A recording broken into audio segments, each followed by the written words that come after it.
მიიღებს თუ არა ოპოზიცია მონაწილეობას 2025 წლის თვითმმართველობის არჩევნებში. ლიდერები ამბობენ, რომ ახლა ამაზე სასაუბრო დრო არ არის და უფრო მნიშვნელოვანი საკითხები აქვთ მოსაგვარებელი. განიხილავენ მხოლოდ ახალ საპარლამენტო არჩევნებს მიუკერძოებელი საარჩევნო ადმინისტრაციითა და პოლიტპატიმრების გათავისუფლებით. ერთადერთი ოპოზიციური პარტია ამ დროისთვის, ვინც თვითმმართველობის არჩევნებში ჩართვას აპირებს, პარტია გირჩია. მმართველ გუნდში კი ამბობენ, რომ ოპოზიცია არჩევნებში მონაწილეობაზე უარს, იმიტომ ამბობს, რომ უშანსოა. არ არის დღეს აქტუალური საკითხი თვითმმართველობის არჩევნებში მონაწილეობის მიღება გამომდინარე იქიდან, რომ ის პოლიტიკური კრიზისი, რომელშიც ვცხოვრობთ და რომელიც ძალიან მძიმეა ჩვენი ქვეყნის თითოეული მოქალაქისთვის უკვე სოციალურად და ეკონომიკურად, ამ კრიზისის გადაჭრის გზა არის საპარლამენტო არჩევნები. ამიტომ ჯერ უნდა ვისაუბროთ საპარლამენტო არჩევნებზე და ამ კრიზისის გადაჭრაზე. კრიზისის გადაუჭრელად საუბარი სხვა თარიღებზე ჯერჯერობით უადგილო არის.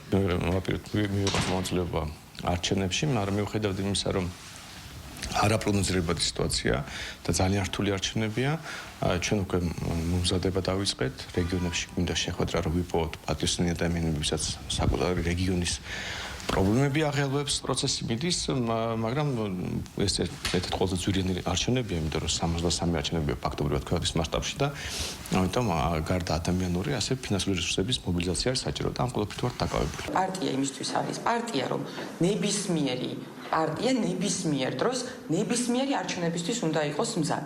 ეს ერთი. რაც შეეხება მივიღებთ მონაწილეობას თუ არ მივიღებთ მონაწილეობას. არჩევნებამდე მეგობრებო დარჩენილი არის 7 თვე. ძალიან დიდი დრო. გაიხსენეთ ეს თემა პოლიტიკურ დღესასრიგში ვინ შემოაგდო. ეს იყო ოცნება. ასევე გაიხსენეთ კონკრეტული ოპოზიციონერი ლიდერები, ვინც აგრძელებს სასარგებლო იდიოტის როლის თამაშს ხელისუფლების ამ პროპაგანდის გასაძლიერებლად.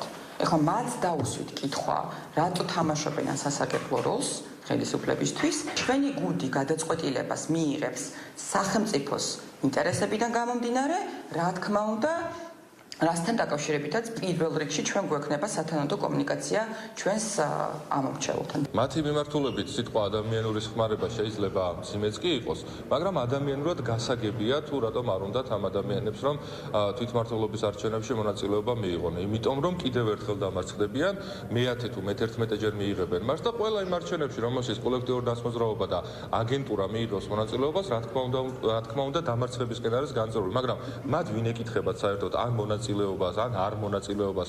თავარი არის რომ რა მესიჯი მოვა, რა დავალებას მიიღებენ და ამ დავალების შესაბამისად იმოქმედებენ. ზოგადად რაც შეეხება, რა თქმა უნდა, ძალიან კარგი იქნება, რაც უფრო ნაკლები რაოდენობის აგენტი მიიღებს პოლიტიკაში მონაწილეობას, ეს ისე უკეთესი არის ქართული პოლიტიკისთვისაც და ქართული საზოგადოებისთვისაც. ის რომ ამ პარტიებმა ეს პარტიები არ აპირებენ ამ ეტაპზე ადგილობრივ არჩევნებში მონაწილეობას, მხოლოდ ერთ რაღაცაზე მიუთითებს, რომ ფორმალურად ხდება უკვე ამ პოლიტიკური პარტიების გარდაქმნა რადიკალურ პარტიებად, იმიტომ რომ პოლიტიკური პარტიის მთავარი არსი არის არჩევნების გზით საკუთარი წევრების ხელისუფლებაში მოყვანა და ამ პროცესის დაორგანიზება. თუ პარტია უარს აცხადებს ამ პროცესზე, ის ფორმალური ელემენტებიც კი ეცლება, რის გამოც შეიძლება მას უწოდოთ პოლიტიკური პარტია და ამით იქნება რეალურად ბეჭედი დაესმება ამ პარტიების გარდაქმნას რადიკალურ ძალებად.